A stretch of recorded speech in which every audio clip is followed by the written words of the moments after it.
Smash that like button if you woke up this morning. Okay, so we got Nav. He dropped his album. Obviously, The Weeknd is the one pushing Nav. That's his little plant right there. Anyways, The Weeknd apparently disses Drake yet again. He just a few months ago when he dropped it, Lost in the Fire. Well, now he's dropping this one. And then we'll get into that. And then, Drake is the one that kind of ushered Weeknd into the business. That's the funny part. And should he be even dissing Drake? Then we got Kanye West and Joe Rogan. Okay, we're going to see if that podcast is even going to happen. That would have been a great podcast, but we'll have to see. This is Jordan Tower with JT News. Hit that bell, hit that subscribe button, hit that thumbs up button. Good vibes, gang, guys. Smash that thumbs up button. I appreciate you guys so much. And if you want to run ads in the channel, it's jordantowermedia@gmail.com. Okay, so we'll just get into the Nav thing. Okay, so Nav apparently disses Drake again. So, as you know, a couple months ago, he dropped Lost in the Fire. And he kind of, referred to the story I've added on, where Pusha T said he was hiding a child. He says, this is what The Weeknd says. He says, and I just want a baby with the right one. I just want a baby with the right, because I could never be the one to hide one. Okay, so he's basically saying Drake's hiding a baby, right? I don't know why he still has some animosity with Drake. Well, on the recent Nav song, he puts out, I'm so paranoid, I'm asleep when I'm dead. And then he says he has a price on it. He said, price on my head, got a price on my head. Night when I rest with a knife by my bed. I'm so paranoid I sleep when I'm dead. And then he goes, that's just alluding to what happens next, where he says, you beefing with yourself, tell the truth. Dudes on your side, they would ride for me too, still wasting their time. Trying to come for me too. I'm too busy, faded in Japan with the crew. He's always talking about the crew, right? It's like, I don't know. It's like, these lyrics are kind of simple though. My mansion is no joke. House party like one oak. Weed louder than gun smoke. It's like, dude, if this kid couldn't sing, I don't know. But anyways, let's break it down, guys. It's like a history here. 2010. The Weeknd came on the scene, okay? He dropped that, the balloons thing, whatever. And basically, Drake co-signed it. He said The Weeknd wrote the best album. He loved... Oh, no, I'm sorry. First, it came out 2010. He got the co-sign. Because, the balloons album came out, whatever it was, a mixtape. And Drake co-signed him. He introduced him. I think to OVO and everything, introducing The Weeknd. Months later, he said, bring your love, baby, I could bring the shame, The Weeknd. And he linked to it. He posted the song, right?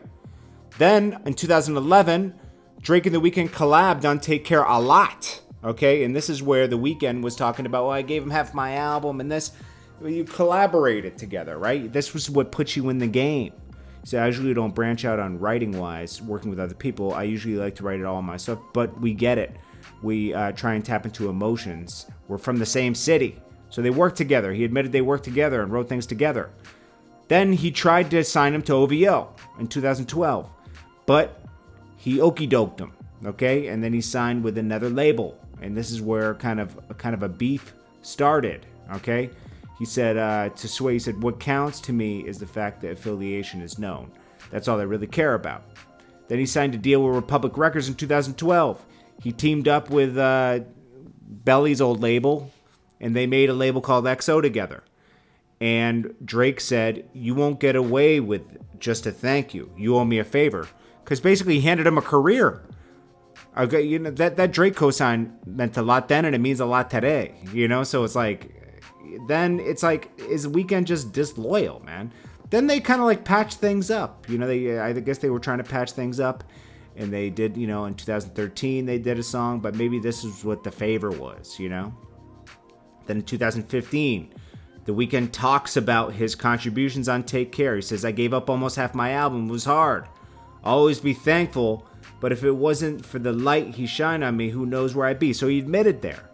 You never know. I would say that success is in the front row now. So then they reunite on tour, 2017. Then 2017 Crew Love. So they do this. They do a couple projects together. Where did it go bad though? It says Drake teases OVO XO project in 2017. I just want you guys to understand this. First of all, I don't want you to do this on stage, but I feel like OVO XO project has to happen at some point. I just want to say that.